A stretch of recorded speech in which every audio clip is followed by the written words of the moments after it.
as special assignments in Britain and Jamaica. In addition to offering his talents as an on-air personality, Steve also held down positions as news director and public service director at several of the stations where he was employed, as well as hosting hundreds of live music shows and remote broadcasts. His session today is called Broadcasting Adventures with Steve. So without further ado, please take it away, Steve. Well, you told the whole story, Catalina, so we can all have coffee now and say goodbye.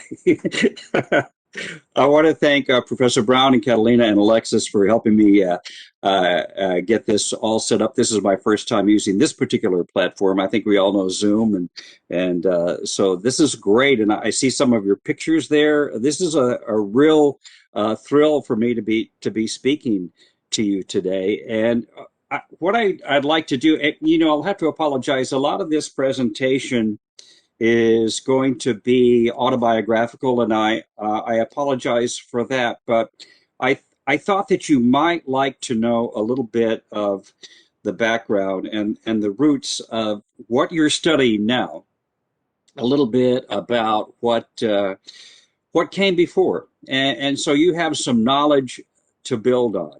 And the reason that I'd like to do that is that when I was getting started in music at a pretty young age, I was fascinated with the radio and the sounds that came out of the radio. And today, I'm going to be talking mostly about radio, and I'll try not to bore you too much with that because I know there's so much more that you are studying, and so many fields that are open to you. And I just want to give you a little background of maybe where those things started. And I hope it's interesting to you. I'd like for this to be kind of a freewheeling session. So when you have questions, please stop me and let me hear from you and ask your questions, and we'll go from there, and we'll just have a really good time, I hope. But I'm just very, very happy that you're here. I guess I started my love affair with broadcasting when I was about 10 or 11 years old. I got a shortwave radio, and I was able to hear stations from all over the country. And at that time, the AM band was filled with music stations.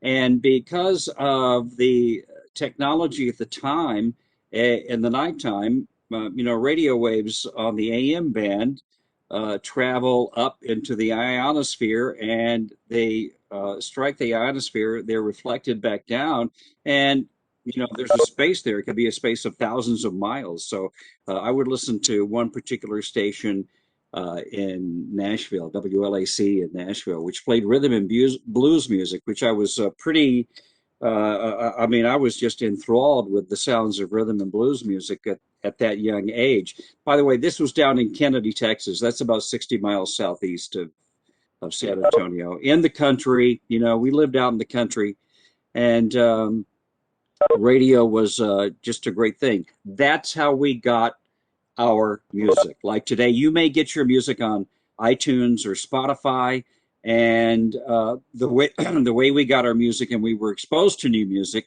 was through the radio and records. And I hope to explain that a little bit further and draw some comparisons and help you see how, it's so funny for me to say in the old days, but now that's the old days, and of course to you.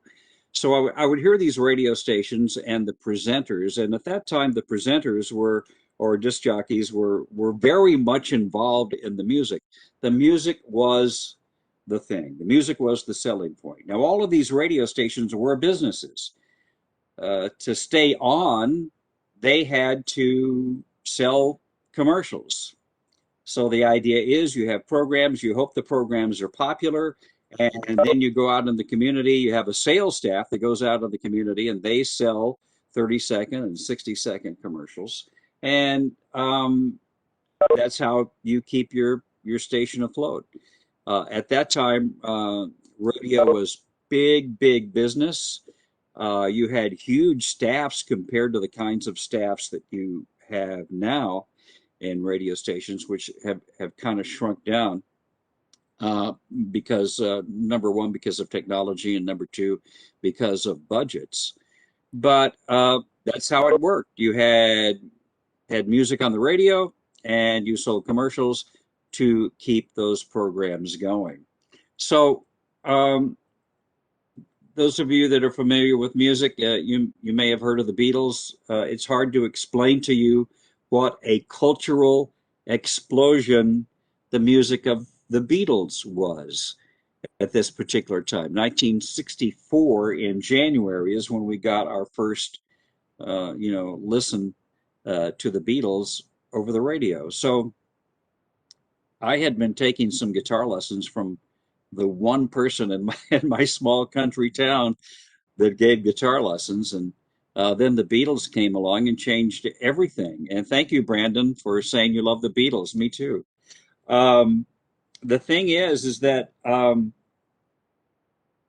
cultural revolution that followed the Beatles would be the tantamount to when the internet came along.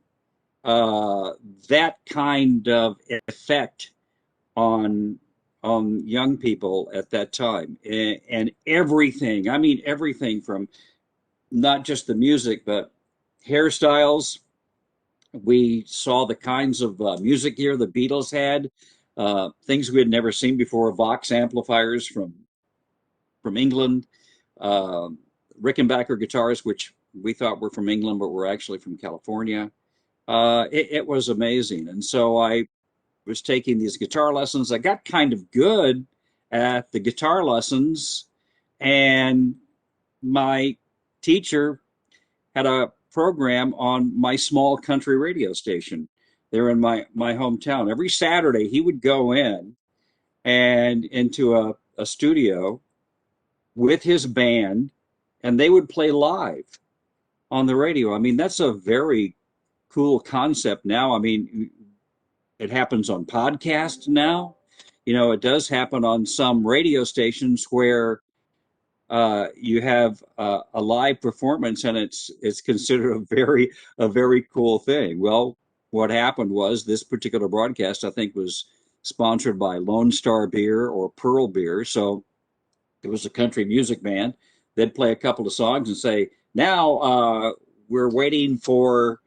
Or we'll take a break for a word from our sponsor, Pearl Beer, and then a commercial will play, and then go back to music. So they took me into the radio station. I was 14, and they'd let me play on the radio. I was a pretty good music student, I guess, and they let me play.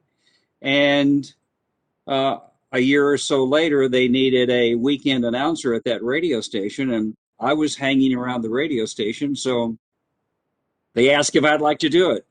And I was at that age where my parents were pretty fed up with me, and especially in the summertime, hanging around the house and wanted me to get a job. And so it worked. It worked out really well. The reason for that long story is to give you an example of how we got our jobs then as compared to how you get jobs now. Now, that little radio station was owned by a man here in San Antonio, and he was a broadcaster. He was in the broadcasting business. See, that's what he did. And so we had a feeling of simpatico because we were young people who wanted to be broadcasters. So what I did is I went in all through high school from in on Saturdays from about 6 in the morning till 4 in the afternoon, and then on Sundays from about 7 in the morning until 2 in the afternoon. And I was in charge of the whole radio station at age 15, which I look back at it now and I have to laugh because I'm certain I wasn't the most responsible kid, and I'm in charge of an entire radio station by myself. I mean, there was nobody else there. They taught me what to do over, a couple of weekends, I guess. And then, I mean, I actually turned on the radio station transmitter in the morning. It was off when I came in, and I had to turn on the transmitter. I had to do all the technical, reading of all the meters to make sure everything was operating not only at optimum performance but legally as well, because these radio stations that are still around today, AM and FM, are licensed by the Federal Communications Commission, as you probably know, and it's a big deal. Most radio stations have an attorney on retainer in Washington D.C. because the licenses and the rules and regulations which you must comply to are very complicated. And so there I was, 15 years old, and running this radio station. The fun part about it for me is that I had great mentors that encouraged me, that they did not discourage me, because believe me, at that young age, I made, uh, believe me, my share of absolutely bonehead mistakes. And plus, I was all enraptured with the music. The reason I was there was because of the music. And I got to play music on the radio. And that was the best thing for me. And to be perfectly honest with you, before I got that radio job, other than my guitar, I was not interested in anything. I just wasn't interested in school, wasn't interested in learning, and thankfully for me, I'm grateful that 3 years from being a sophomore to a senior and working at that radio station was like a um, it was like a college course. It was like a 3 year college course of broadcasting. I didn't realize it at the time, and I'm certainly grateful for it now. But I was getting a college education right there on the job. I'm not sure that I would suggest to anyone that they do it that way at all. And it worked out for me. I ended up, because my grades in school were not the greatest. My ratings were great on the radio, but my grades in school were not the greatest. And so, I didn't have a ton of options as where to go to school. Plus, my family really couldn't afford a lot for tuition. So I ended up at San Antonio College, and I'll make the very, very brief comment that, um, you know, uh, after I got there and started taking the courses, I realized that I had all of these courses already. I mean, I really actually already taken them, and by working on the radio for 3 years. Most of the kids that, and I call them kids, that were starting out with me at San Antonio College that particular fall, had never been on the radio before. I had been on 3 years, and so that really helped me. It helped my confidence, especially because the things that I was learning in the classes, I had already uh, I had already taken care of that and had some experience under my belt. I want to give you a little idea of the landscape of San Antonio radio at the time, and let me try to tie this together for you. Of course, no internet. Uh, there was no, well, I mean, it was it. It was radio and television. I mean, that was it as far as our communication and the way that we heard music. And but still, in its own way, it was extremely exciting to us. Now, the two stations that battled for dominance at that time were KTSA and KONO, both AM radio stations. And by the way, both of those stations, this is incredible to me, are just about to celebrate their 100th birthday. 100 years of being on the air. It's incredible to me. And so I'm hitting it, kind of that halfway point. But if you wanted to be working at a successful station at that time, and I'm talking the late 1960s, you were either worked at KONO or KTSA. And when I say they were battling for dominance, I mean, we still have ratings today. And let me draw some comparisons for you. At that time, the big rating service was called Arbitron. There was another one called Pulse. There was another one called Hooper Ratings, and they all have the same methodology generally. and that it was a diary type methodology. I'll explain that in just a second. But the reason that you had ratings is, much like you hear about Nielsen ratings for television, highly rated shows. If a show isn't highly rated on television, for example, it's gone in 13 weeks.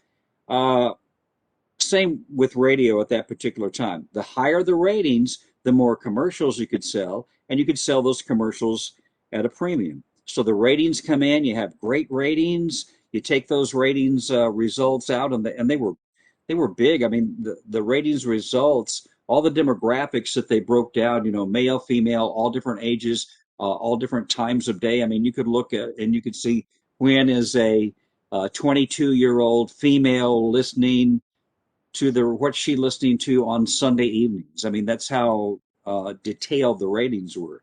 You take the ratings and you sell your commercials. So at that time, KTSA and KONO, both locally owned radio stations, were fighting for dominance, and they were both really big money makers at the time. So I wanted to work for one of those stations. And I ended up, getting a shot on Kono, which to me was like at that time, uh, that was that was kind of the epitome for me. I was a year out of high school. I'm on Kono.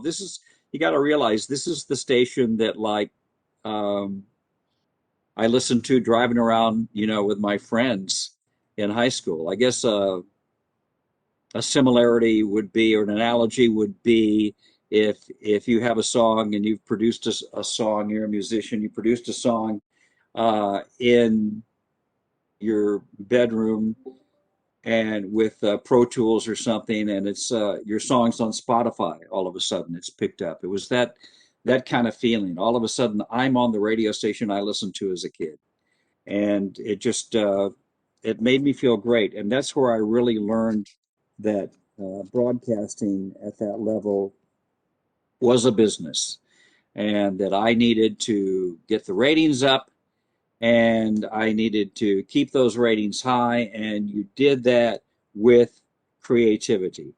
And I don't want to get into a scenario where I'm knocking uh, what goes on in radio stations today, but it is very different. And I'd like to kind of paint a picture for you what the fun and creativity was working in broadcasting at that time. And some of the things I realize may seem really archaic to you, the way we did things, but was so fun. I guess the first difference is today we play music off a computer, and there's just a massive hard drive, and whether that's good or bad is for you to decide for yourself. And what I mean is like uh, radio stations are owned by huge corporations, and so they have radio stations all over the country, sister stations, if you will. Well, they'll get a playlist of several hundred songs, and they'll use that same playlist in every city. They might have a station in San Antonio, another one in Atlanta, another one in Los Angeles, another one in Portland, and they'll use that same playlist. It was much different when I was coming up in radio. For the first thing, and this is the part that seems so funny and antique and weird to me, is we actually played records, vinyl records. I hope you have a turntable and you play some vinyl or you're exposed to that, because that was the most fun. It's hard for me to explain how exciting getting a new vinyl record was in the mail uh, or in the record store, as just a music lover. Forget the broadcasting part. The Beatles, for example, we had the Beatles would come out. They were geniuses at merchandising. They would come out with a new album in the summer and at Christmas. In the summer, you'd want the new Beatles album. Christmas time comes around, the grandparents would say, "What do you want for Christmas?" You'd say, "Oh, I would love the new Beatles album." And so they were really smart in that particular regard. I don't know of anything to really compare it to today, but when new albums came out, I mean, you'd spend hours in the record store going through albums. I mean, like now, you can do that at Waterloo Records in Austin or something, and going through albums. But then when you were looking for the new stuff, it was pretty exciting. So at my job at Kono, I mean, I was like. Uh, Kind of the low person on the totem pole. I was the 19-year-old coming in to learn the business, really. And I did the night show. I worked 6 to 9 at night, which means I was like on when the I was on when the teenagers, and I was a teenager too, were listening. So man, that was my niche. I mean, that was absolute. I was like in my zone, talking to people my own age, playing the newest records for them. I mean, it was awesome. I believe it was Danielle who just asked the question, my most treasured vinyl. You know, I don't own much vinyl now. I got really tired of records because I moved around the country so much that I had to carry crates of records. Now my son is really interested in vinyl.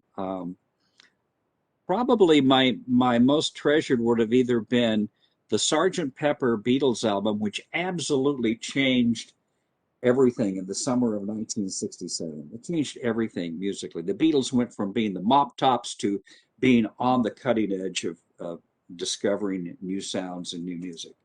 Um, my other one is a vinyl I haven't opened yet, and I hope you'll research this particular gentleman on his own. His name is Robert Johnson. He came to San Antonio in 1936 around Thanksgiving. He recorded in a hotel. The Gunter Hotel in San Antonio claims this.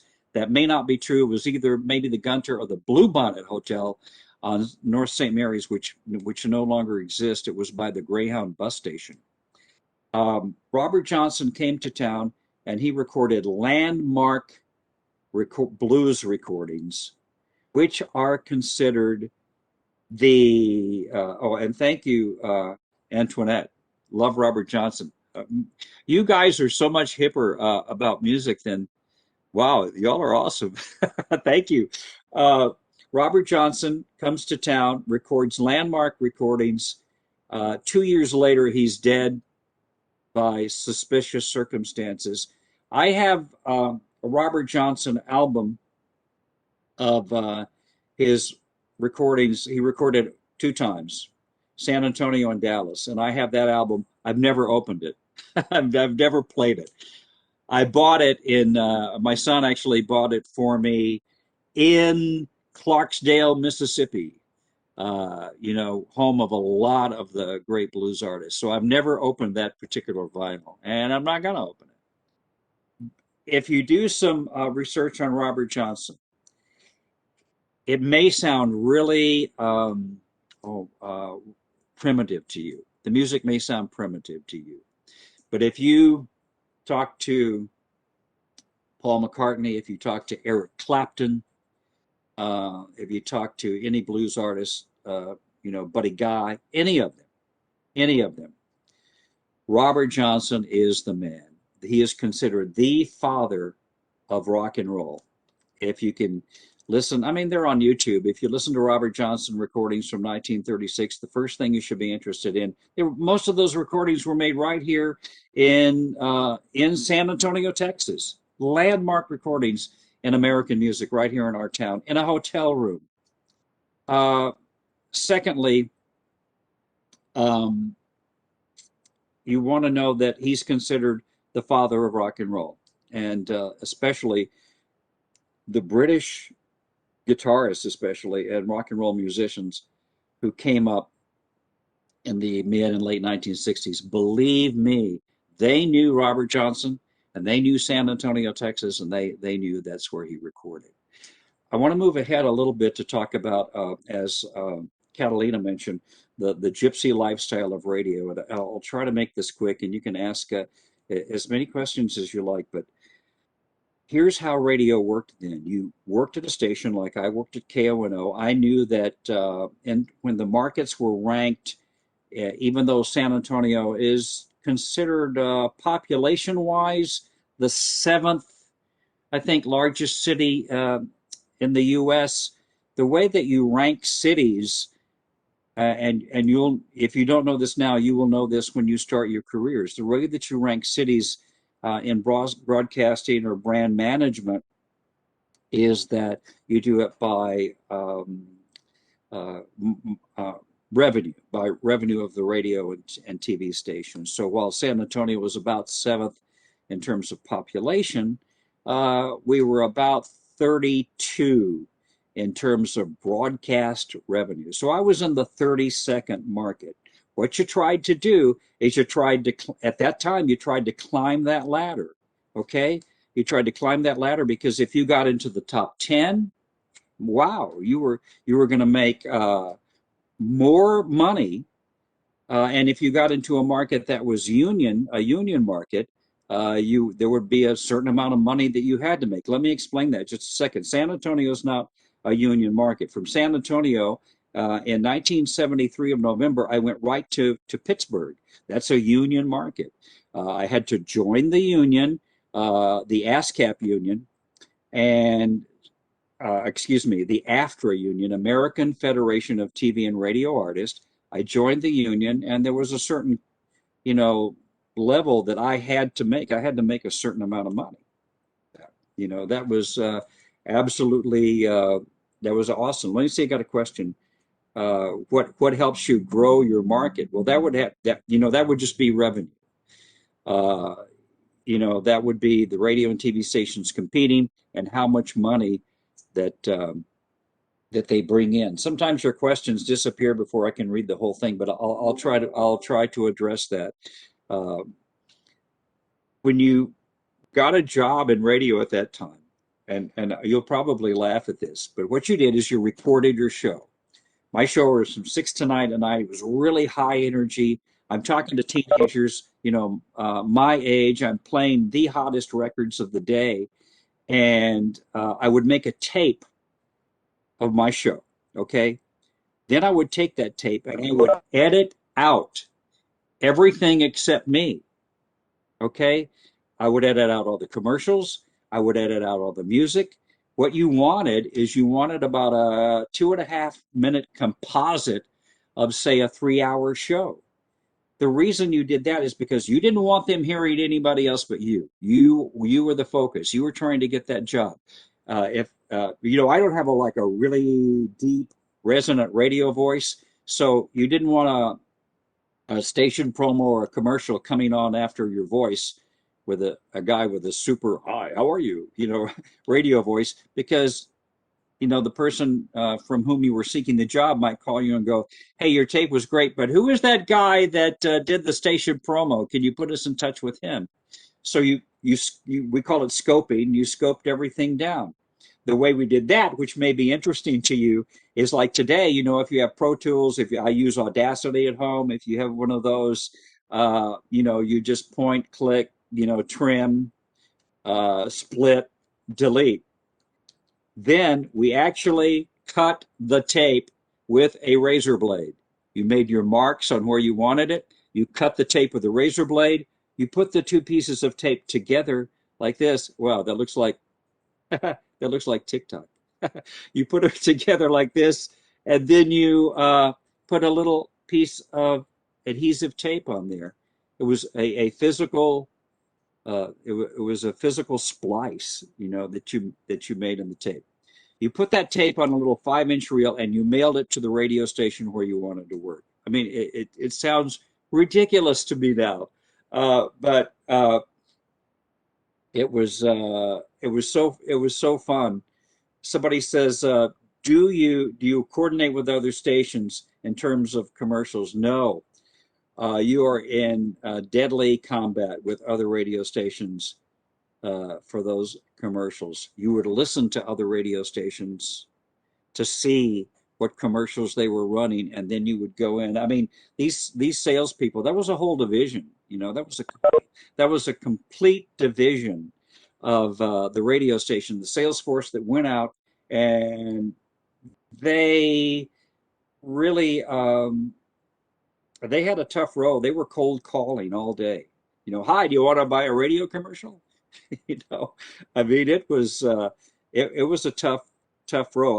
I felt fortunate that I was in the entertainment part. I did want to make a comment about vinyl and how important that was to us and how important the music was to us. One of the jobs I was given was to open up the records that came in to the radio station. We got boxes of them, big boxes for the albums, small boxes filled. I mean, like, 6, 7 inches high boxes filled with 45s. It was my job to open the boxes every day. It was like Christmas to me. Can you imagine? I mean, it would be like being, they would be just hundreds and hundreds of records, and I got to hear them before anybody. I got to go to the program director, who by the way is now called a brand manager because they have a lot more jobs in radio stations now. I would go to the program director and go, "Oh, I got this new record.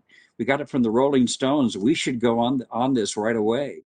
And it was so fun. It was just like the best job in the world. I got a question about the pace of radio at that time. It was incredible.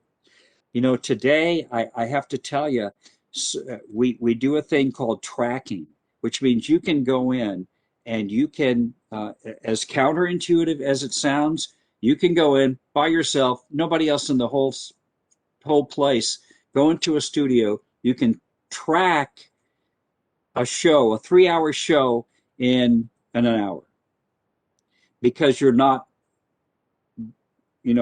playing the entire song. You're just piecing a show together.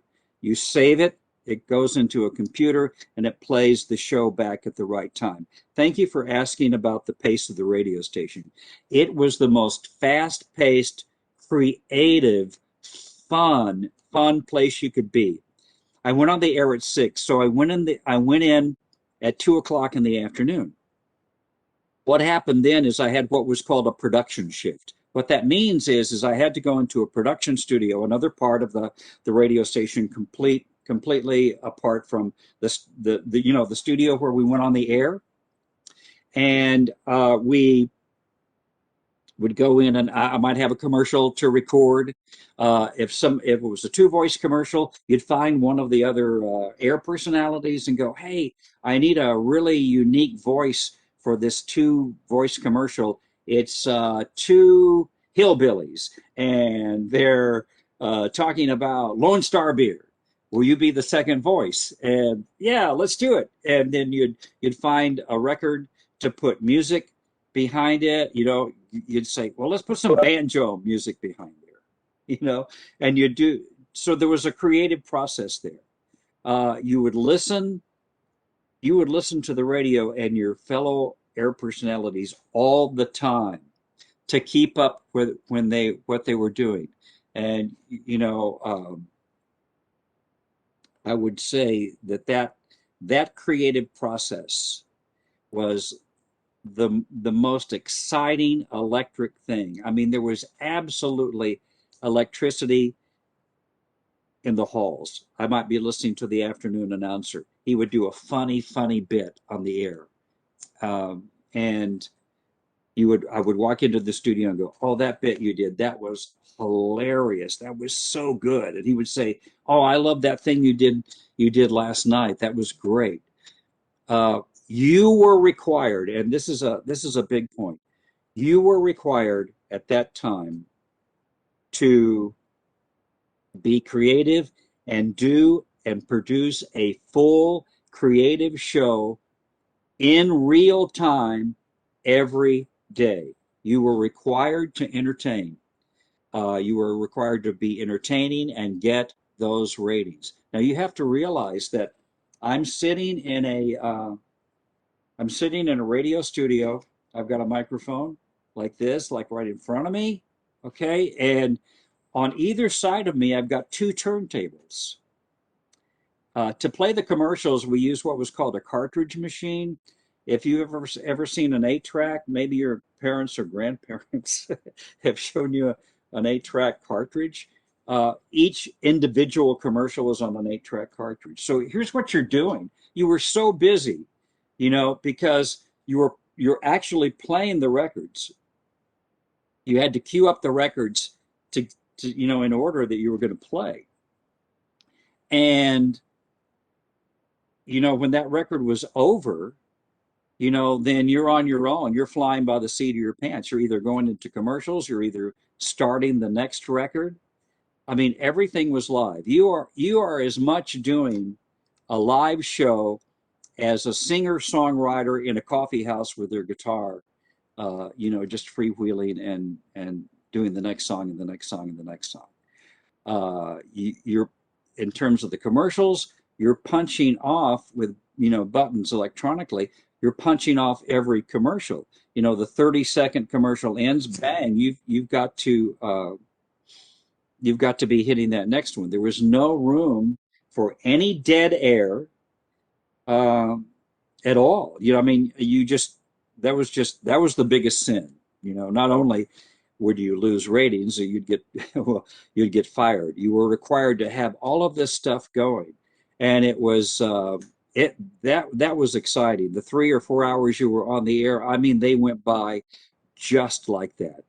I kind of want to wrap up and leave some time for some questions. So let me draw some analogies. First of all, in terms of the gypsy lifestyle I mentioned, I went to Pittsburgh, was really fun there. My program director there, who you would call a brand manager now, invented MTV.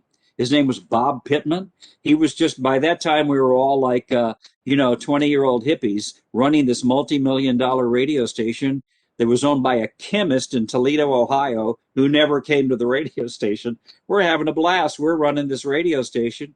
And he invented MTV. We would have lunch. Bob Pittman is his name. He now runs the iHeart radio stations, and we would have lunch, and he'd say, if there was a way on television to play the song, but you'd see the band playing the song at the same time. Well, he went on and put MTV on the air in New York, and so that was great. I ended up working a little bit later in Kansas City, which was fun. We signed on a radio station. It was the first major market classic rock radio station in the country in Kansas City. So that was a lot of fun. From there, I went to San Diego. I had a great time in San Diego. I'd never been to California before. You remember, I'm from a little town south of San Antonio. So I hit San Diego. Man, that was a blast. And then, I got the dream job in Los Angeles. The station I was on in San Diego, if you look at a map of San Diego and then where Los Angeles is, there's a bay, and it kind of scooches inland a little bit, and our signal would go across the bay right into Malibu. Well, some kind of official, bigwig from Westwood One in Malibu would listen to our show. They had a station in Los Angeles called Pirate Radio, which was a legendary radio station. It was awesome. Well, he would hear us every morning, so he hired us, and so I went to Los Angeles. And then in 1994, I came back, and I've been back home since 1994. But the things that are different now, are the way you get those jobs and what those jobs entail. And we could talk all day about that. I'll try to draw some intelligent analogies if I can. The thing is my type of broadcasting that I did, as fun as it was and as great as it is gone. And I don't want that to discourage you. I want you to use the tools that you have, because they are so uh, they're just fabulous. The things that you can do while you're, if being on the air is something that you want to do. Those positions are available. They're just different, you know. They're just different from anything that I did. One thing that's different is for say news and weather. We had an entire news staff. You know, radio stations don't have news staffs anymore. We had 5, 6 people news staffs. We got the news from a news service, Associated Press or United Press International, were the two big news services, and you had these gigantic teletype machines which looked like big typewriters, really, or extremely noisy computer printers, I guess you could call them. And you know, there was a home office in Dallas, and there was a home office in Washington, D.C., and one in New York.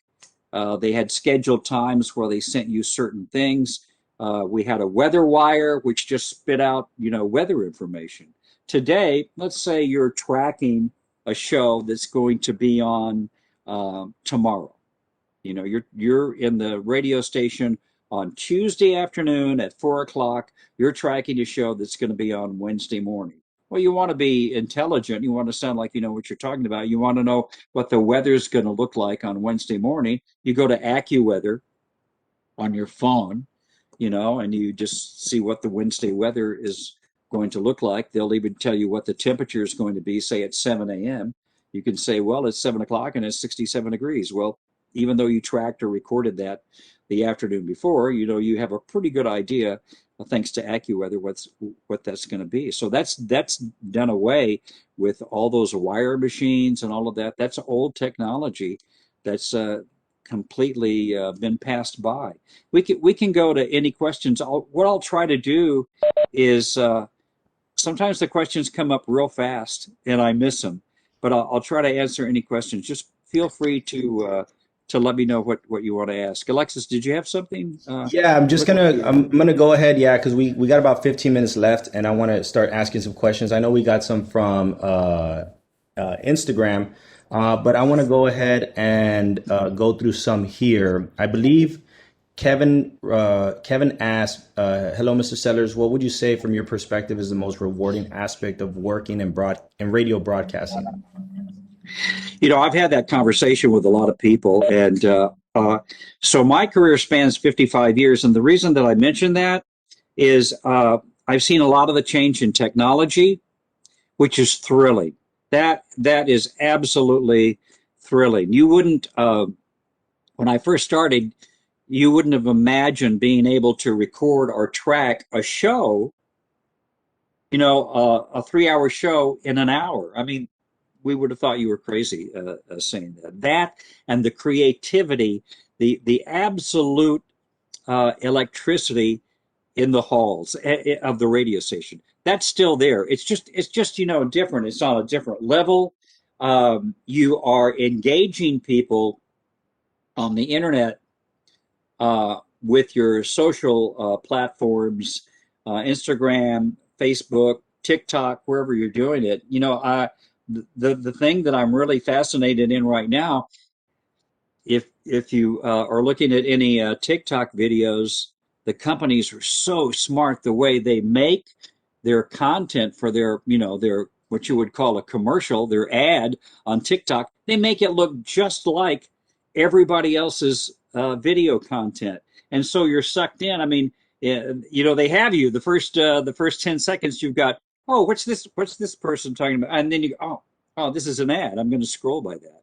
That's, you know, that is fascinating. An analogy I can draw for that, I remember being on the radio in Kono in the 60s. Motown Records was a huge record company. And I remember Coca-Cola hired Motown groups like the Supremes, the Four Tops, the Temptations to do Coke commercials. They would write songs, you know, that sounded like the songs that were on the radio. That was genius. Same thing they're doing with TikTok now. We'd be playing a commercial and it would say the Temptations for Coca-Cola. and the Temptations would sing their little Coca-Cola song. Sounded like you were playing a record on the radio. You kept the listener longer. You kept them around longer. I mean, so now that's what they're doing now. I want to make one real quick point about the symbiotic relationship between radio stations and record companies that does not exist anymore. If you want to make a record today, you can what I would call a record. If you want to make a recording, put it on iTunes, Spotify, where you could do that. You can do it in your living room. We did not think of such a thing. The whole time that I was on the radio, I was also still playing music all the time in bands and stuff like that. You would have to make a deal with a record company. But the symbiotic relationship that existed between radio stations and record companies was this. The artist would go to a record company and say, please, these are my songs. I want to be a recording artist. The record company would say, okay, we'll front you the money for the recording sessions. We're gonna bet on you. We think you've got a winner, and that artist would make a record. But the record companies would take that record and go to the radio stations and say, we have got this great new artist. Here's the record. Please play this record. Play the record. And the radio station brand manager or program director would listen to it and go, wow, that is a great record. I'm going to play that record. People would hear the record and buy the record. And that's how music was sold. There was one way that music was sold in the 60s when all of this was exploding, 60s and 70s and 80s, is that the record companies would pitch the songs to the radio stations. The radio stations would play the records. The buying public would hear the song and go out and buy the record. By playing the latest hit records, the radio station would have high ratings and make money. The record companies would make money from the sale of records. The artist would make money from the sale of those records. It was just a circle, a symbiotic relationship that does not exist today. I mean, I can't even name really any record companies. In my day, it was RCA. Columbia, hundreds and hundreds of independent record companies, Stax and Volt Records out of Memphis, Tennessee, just absolutely awesome places, awesome recording studios with great equipment. Now, I mean, you can do it, with Pro Tools or Audacity or whatever you want in your home. If you want a radio show, start a podcast, and you can sell commercials on your podcast. You can sell ads, and you can make all the money without any middleman. So I think it's a really exciting time, and it really is fun to talk about. Anything else? Any other questions or anything? Well, Steve, I've definitely fallen victim to TikTok ads. But the next question is from Marissa. She asks, I think it's so interesting when radio shows invite artists to come and speak on their music. Can you talk a bit about this process? Is it more complicated than it seems to listeners? Usually the artists want to talk. Usually they really like that. I have gotten to know so many artists, to me, it's hard to explain how magical that was. The artists to us were far away. Even when I was on the radio, they were far away. They were like alien beings that created this beautiful product for us to enjoy. And through my career, I got to meet so many of them. A lot of them by doing shows, like emceeing shows. Big Show would come to town. My first really big shows were in Pittsburgh. The biggest groups would come through, and the radio station would say, "Hey, run down to the arena and bring on Peter Frampton or the Guess Who or the Doobie Brothers."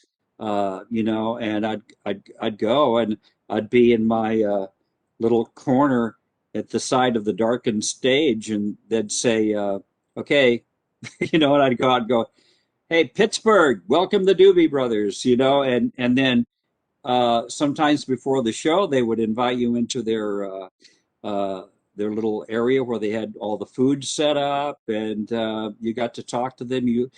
They liked you because you were playing their records, and as long as you treated them with dignity and respect, you got the same. And I'm still friends with so many of the great artists, and to me, it was just, I don't know, it was just a dream because we were working together. They needed to sell records. They wanted to be on the radio.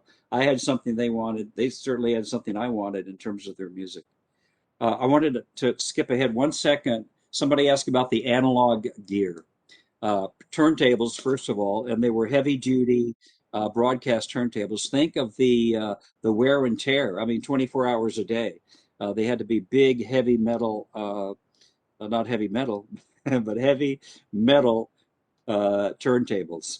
The board, the control board. I mean, now what you do on your computer with, Audacity or whatever you've got, we had a big, vacuum tube control board, and all that was a PA system, really, with a volume control for every channel, a volume control for your microphone, a volume control for turntables 1, 2, 3, and 4, a volume control for the cartridge machines, a volume control to turn on the news studio when it was time for the news.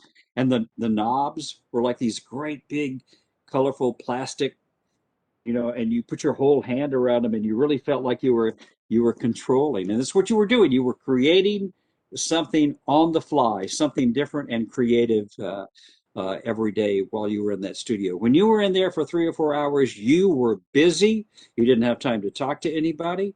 And yeah, you do feel like you're launching into space, Brandon. Let's see here. Oh, the question about podcasts just went away. Maybe somebody can pick that. There was a question about podcasts. I hope I can answer that.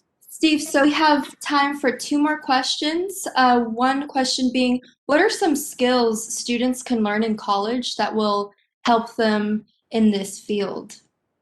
I think that anything that you can pick up, radio stations today. Now, of course, I'm speaking from radio.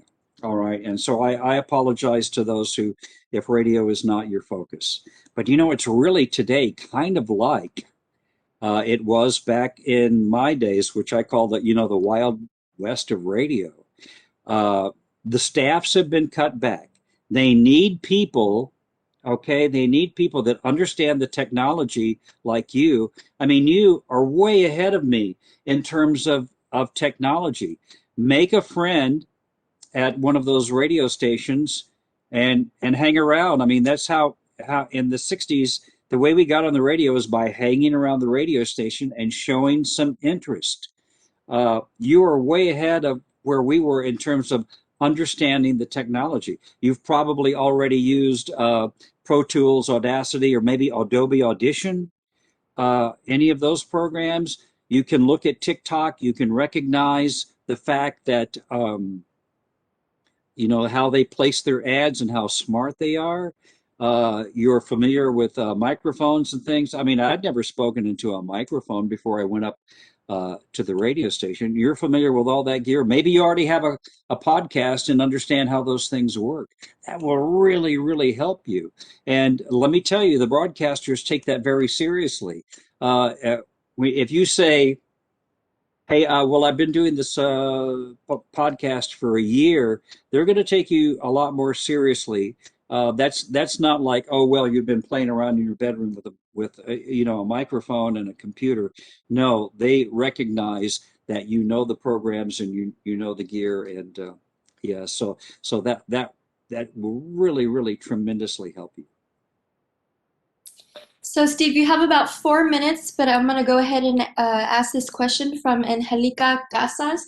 She's one of our speakers for today. Oh, good. Her question asks, what would you say distinguishes a podcast or radio program that would make it stand out from the rest?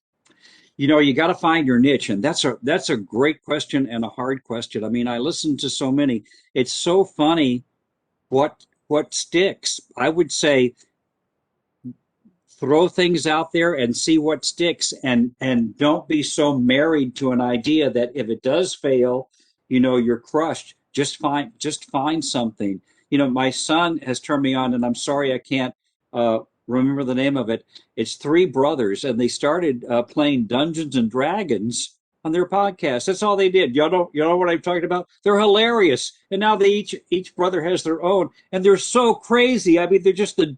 I mean, some of it's kind of dumb, and some of it's kind of funny, and some of it's kind of dirty, which maybe that's, I don't know, maybe that's their, I don't know, that's their niche. But when you find your niche, you will know it. And I would say, don't be afraid to be creative, and don't be afraid to throw it out there. And when something starts working, capitalize on that because you found what you're looking for. All right, Steve, thank you so much. What was I going to say? Here, just put mute on that. So this is thank you so much for coming by, everyone. We do have again another what's it called, form that you can fill out. That way we can just talk about and give feedback to today's lecture. But I do have a question for you, Steve, and this is kind of personal. Let's see what you can answer. What is your favorite music decade and why? Okay, real quickly, I want to give my email. I would be happy for anyone who has any questions to email me at stevesellers@hotmail.com. I may be the only person left on Hotmail, so they'll find me. It's just stevesellers@hotmail. And I'm on TikTok with my music, so look me up. But if you want to put it on say it again, so it's Steve Sellers. Just stevesellers@hotmail. And then your TikTok? Stephen O. Sellers, just Stephen with the initial O. Okay, Stephen. Yeah, you got it. O. Sellers. Any questions you like, or if I can help you. This has been so fun for me. This has just been a blast. I would be happy to do this at any time. The 1960s is when everything exploded. I'll never forget the summer of 1967 when Sergeant Pepper came out. It changed everything. The Beatles actually changed everything, just like the internet and chat rooms and Facebook changed everything. It was that land. I want to show you something real quick. This is my Fender Music Master guitar, which was made in the summer of 1967, the summer of love, the summer of Sergeant Pepper's. Yeah, and that's my 1967 Fender guitar. Yeah, I know. I appreciate the Beatles so much, and I don't think people realize how their music has changed over time, and like they kind of like transcended the way they sound from starting it, and then all of a sudden having that psychedelic sound to rock and roll. Yeah, it's amazing to kind of go. And then that Sgt. Pepper's album is probably one of my favorites too. So, but thank you, Steve. If you don't mind just holding on for a couple minutes while everybody leaves, just kind of chat a little bit. But thank you, guys. We'll see you at about 10:55. We'll start letting students in for the second session. It's going to be Amanda Emery. She is she's a TV anchor here in San Antonio, so you get to hear a different side of broadcast there. But thank you, guys. I hope you have a great rest of your day, and we'll see you in about 25 minutes.